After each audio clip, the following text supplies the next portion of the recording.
person interpretation of the character they're playing. And all that means is, like, for instance, you all can't say what you're doing tomorrow. You can't talk about what you did tomorrow because you haven't lived it yet. So they are only talking in the time period where they are, which is really fun. Now, we're going to play a little game, and this game is called Let's Play Who Knows. All right, who knows the year that the city of New Albany was founded? Raise your hand if you know the year. 1813. Yes, ding, ding, ding, ding, 1813. I was going to start to give some hints. Very good.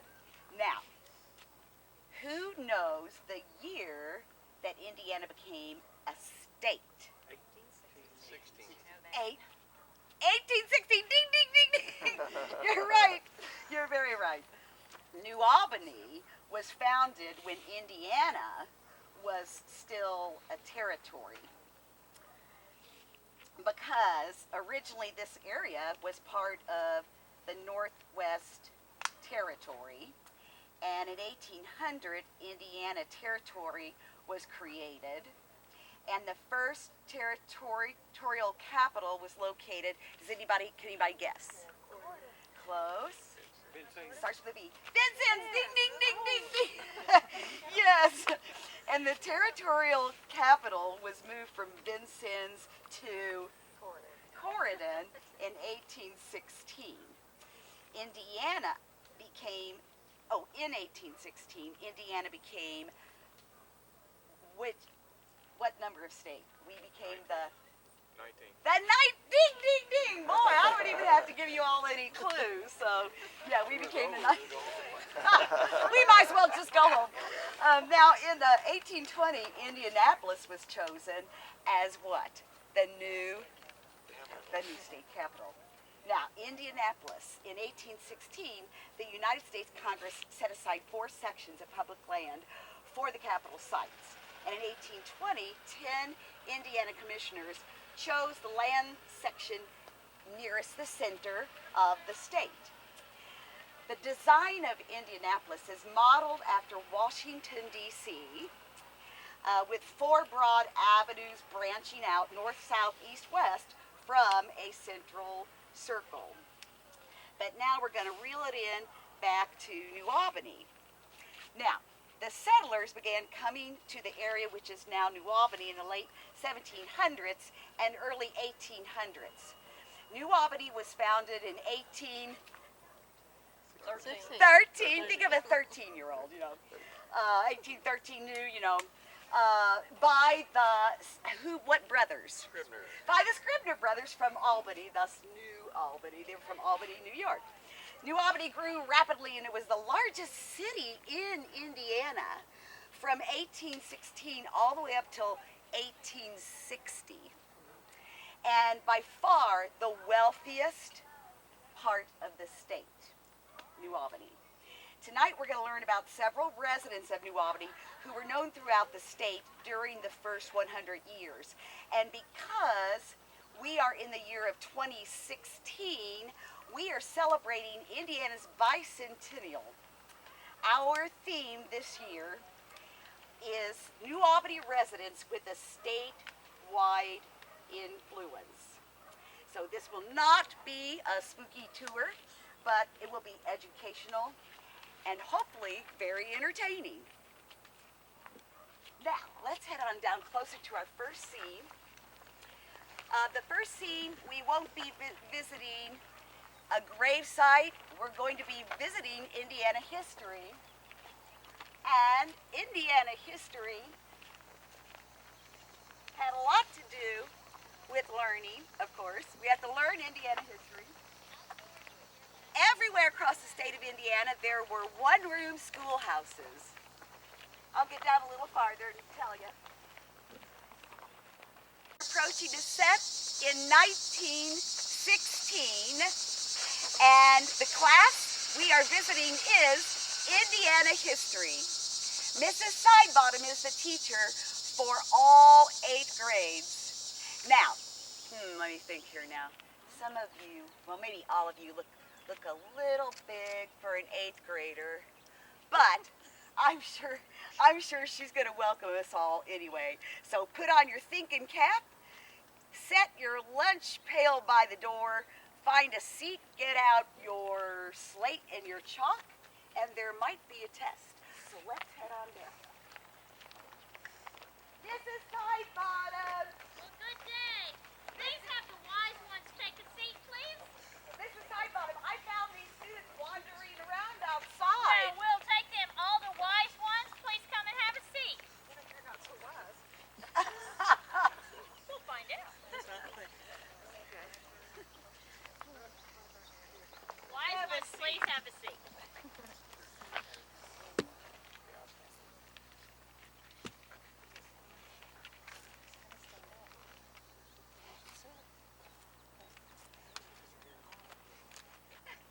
Well, good day, boys and girls. I'm so glad to see you. Oh, my. My class is growing quite large. The Crocs must be in. Well, to those who are new to the class, I'm Miss Sidebottom. I'm going to be your Indiana history teacher today. And today we're going to review the unit we have been studying, Indiana, the First 100 Years. Do I have a volunteer from somewhere in the audience who would like to come and sit in this desk? Young lady, you may come right ahead. 100 years. 100 years is a centennial. Indiana has been a state for 100 years. This year we have been very busy celebrating that centennial. One of the things, and several of you have told me that you're going, will be to Riverside Park in Indianapolis. That will be in October. And they're going to have the Pageant of Indiana. And there will be 1,500 people in this cast. And they will be presenting the history of Indiana. I would love to go. I understand that as twilight turns to darkness, they will be illuminating the area with electric torches. That should be very exciting to see. And yes, you two have talked and talked and talked about the Centennial Parade.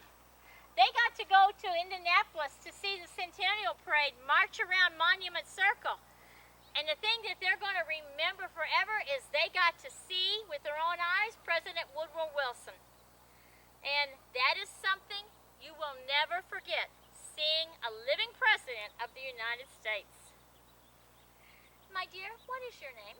Grace. Grace, that is a beautiful name. Grace, do you have something that you feel was one of the most exciting things that we have done in the last 100 years in Indiana? Well, I think this year the most important thing is the creation of the state parks. I can't wait to go to Turkey Run and McCormick's Creek. It only costs 10 cents to get in. And it does sound wonderful to be able to have a day in the outside in a state park. Do any of you have the Centennial Medal? It is beautiful, very picturesque about our state. Columbia, the Statue of Columbia, representing the United States. The small boy, representing Indiana, the new state in the Union. We have a picture of the courthouse and the constitutional elm. 100 years. 100 years ago, on a hotter day than today, 43 men sat and wrote the Constitution of Indiana. Does anyone know where they did that at? I know. Well, yes, ma'am. Okay, they were in the shade of a giant elm tree in Corton, Indiana. Jonathan Jennings was chosen as the president of the Constitutional Convention. Indiana. Indiana means land of the Indians. We were carved from the Northwest Territory. The Indiana Territory was carved from there.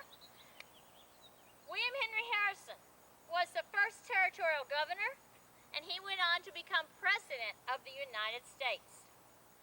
along with the Constitution in 1816, we got a seal. The seal has been with us for 100 years now. And on this seal, we have three hills. We have the sun setting, much like it is about to do now, behind the hills. This seal is more depictive of when Indiana was a territory or early in our statehood. We have a woodsman with an axe, and these are two sycamore trees. Very familiar in our state. And he is putting a big notch in one of those sycamore trees. We have a buffalo jumping over a log, and the grass is green on this side of the seal. I think that the seal is very important. We don't know how much longer Indiana will keep this seal, but it does seem to be very picturesque and very important to our state. We're getting ready to have a big party in December. We've celebrated all year long, but the biggest party is going to be in December. They had a big party 100 years ago in December of 1816. Does anyone know what that was? I know that too. Yes, ma'am. On December 11th, 1816, Indiana became the 19th state. Jonathan Jennings was appointed governor, and Corydon was the first state capital. Several of the men who wrote the Constitution became senators. Yes. Indiana was the first state to say no to slavery in their Constitution and to indentured servitude. Indiana is a free state. Indiana was the first state to put public education in their Constitution. Education for all. These are things that Indiana felt very important, and so did the 43 men who wrote this. There's been another exciting contest going on, and it just finished just shortly. The Indiana Daughters of the American Revolution held a contest. Well, Gracie, what can you tell us about that? Indiana Daughters of American Revolution initiated a design competition for the state flag, and a guy from Morrisville, Indiana was the lucky winner. His name was Paul Hadley. Mr. Hadley's design for the banner for the state of Indiana has much meaning for us. The torch means liberty and enlightenment. The rays of the torch, they stand for freedom and knowledge. Back to that Constitution 100 years ago, where our forefathers wrote about freedom and knowledge. The star in the middle stands for Indiana. There are 18 stars on the whole banner, and that means the 18 states that were part of the Union before Indiana joined. So now there are 19 total stars on the banner. The 13 stars around the outer circle are in honor of the original 13 colonies. Yes, ma'am. Miss Sidebottom, can we play Indiana ABC now? Yes, we can. But I need you to wait just a minute, because I need to give them their assignment. Keep in mind, I have an assignment for you, and I believe your tour person will also review these. These are things that you will hear and see during your walk tonight about Indiana, and we want to make sure that you completely understand all of these things. If not, you need to come back right here and let me reteach you some Indiana history. Listen carefully along your walk. Number 1, what New Albany businessman owned the property on which Schrader Stables was built? What New Albany businessman? Listen carefully for that.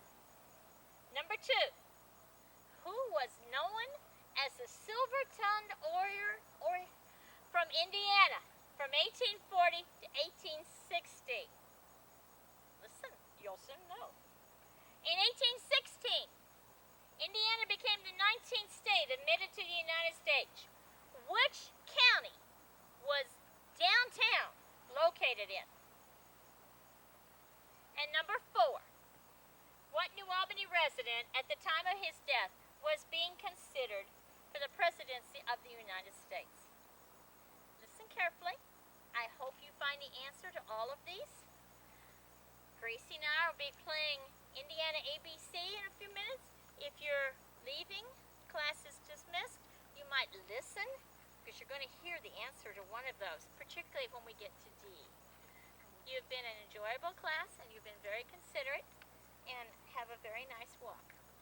Gracie? A. A! A is easy. A is for Albany. The Scribner brothers founded New Albany, Indiana. They wanted to name it after the capital of their home state, Albany, New York, so they named it New Albany. B. B. Well, B would mean Squire Boone. Squire Boone is one of the first residents of Harrison County, and he was also the brother of Daniel Boone. C. C. C. C is for Clark. George Rogers Clark, the conqueror of the Northwest Territory and the founder of Clarksville. D. D. Well, there's that D down there. That would be for downtown. Because at this point, downtown New Albany was surveyed to belong to Harrison County until Floyd County became a county. Thank you.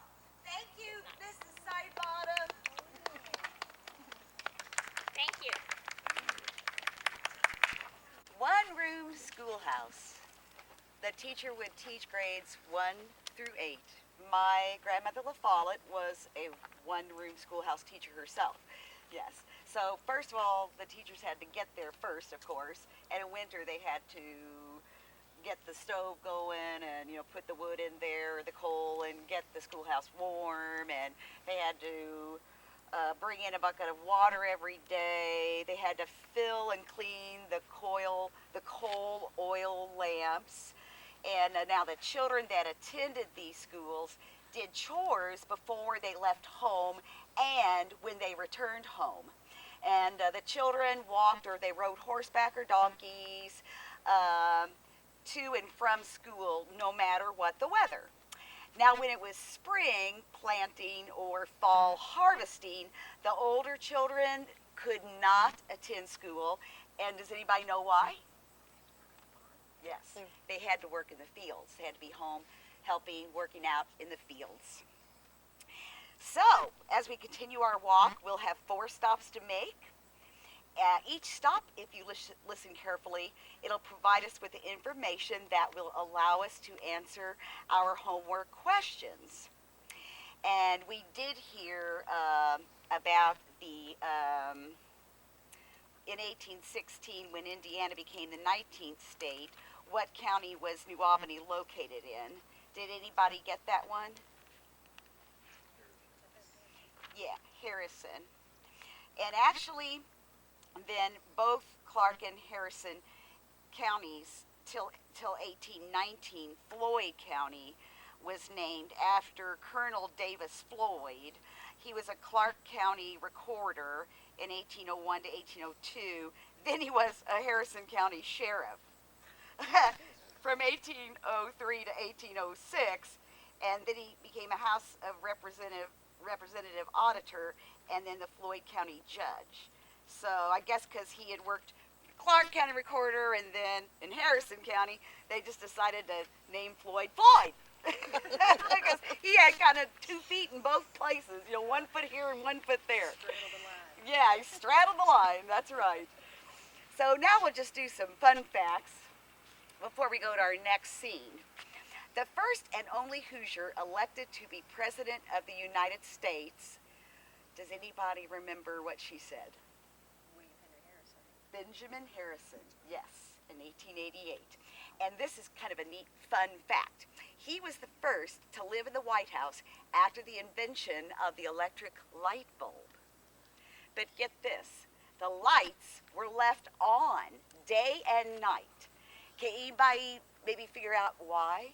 Why would the lights be left on day and night? I know, we couldn't even fathom this.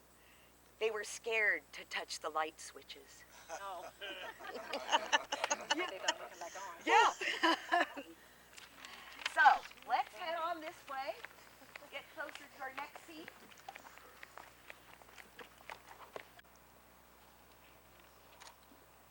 Now, most of you know that in the 1850s, New Albany was the largest and wealthiest city in Indiana. Mr. Culbertson and Mr. DePaul were two of the wealthiest men in Indiana in late 1890s. But what you might not know about George Washington Carter, not George Washington Carver, George Washington Carter. Here, shortly after the city was founded in 1813, this man came here, and tonight we're going to learn about him, the property where his fine family home, his flower garden and vineyard were located in what is now part of Fairview Cemetery.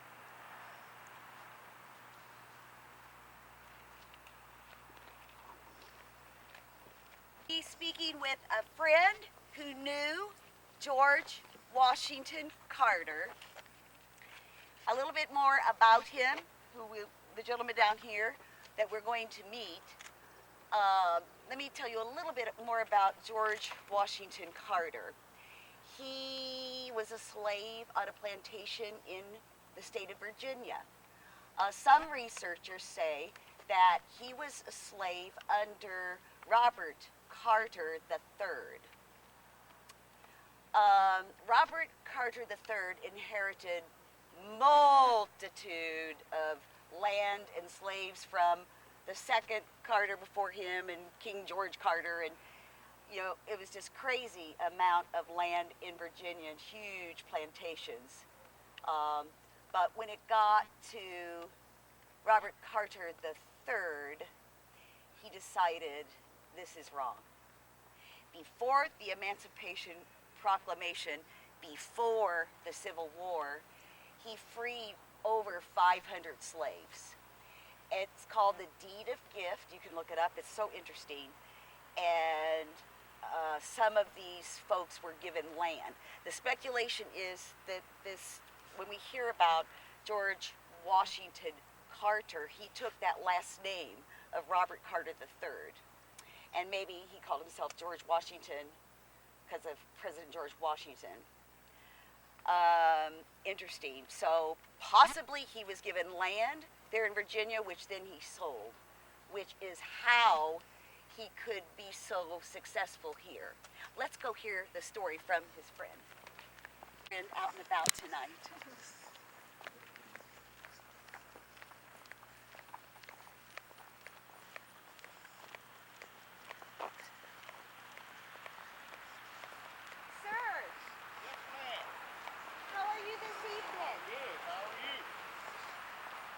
Did we smell some vineyards and flowers? Yes, please come on in and sit a spell. We would love to. All right. Now, you knew George Washington Carter? I did. Oh, yes. Come on in and sit down.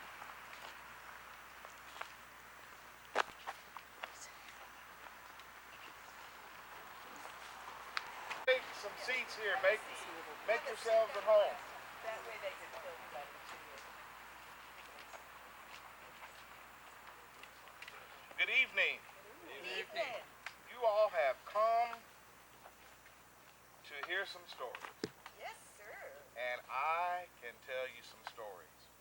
I can tell you about some things that happened right here on this land directly behind me.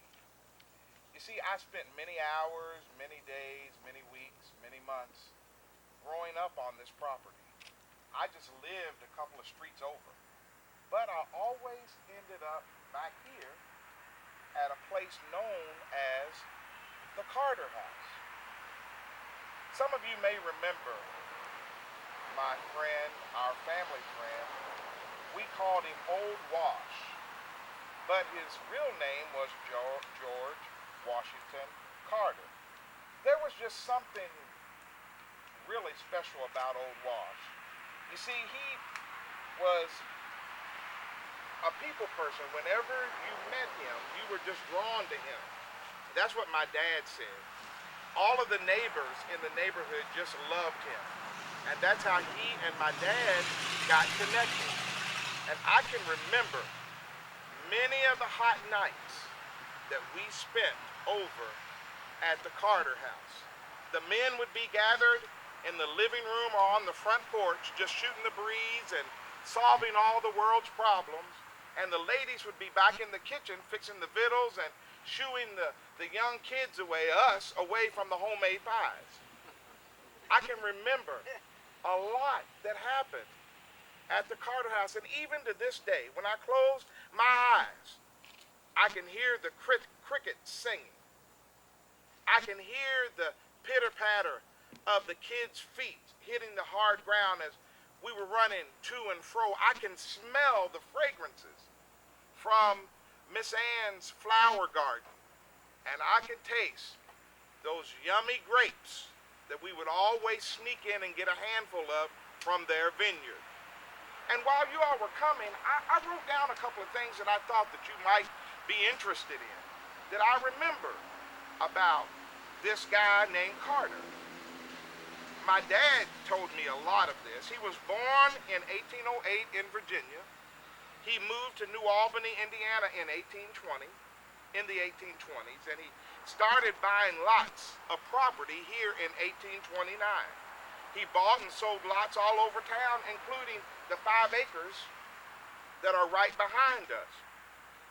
His home here was on the property was on upper what we call 8th Street, and it was described as not any other ordinary house, but it was described as the excellent residence.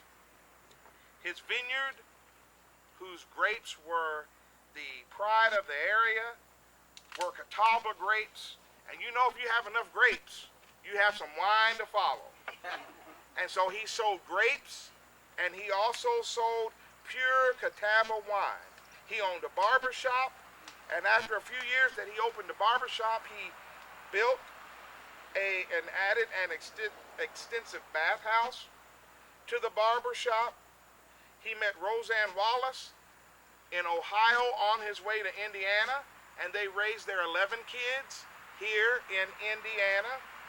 And I knew the older, everybody knew the older boys, Edward and Hannibal, but I was closer to the age of Charlie and Willie. So we spent a lot of time together. And Willie, matter of fact, Willie ended up running the barbershop after Wash got up in his later years. Wash traveled to California during the gold rush period, and he rode steamers on the Mississippi River. And the boys were educated here in New Albany, but later moved to Canada for a more formal education. There was something just special about Carter.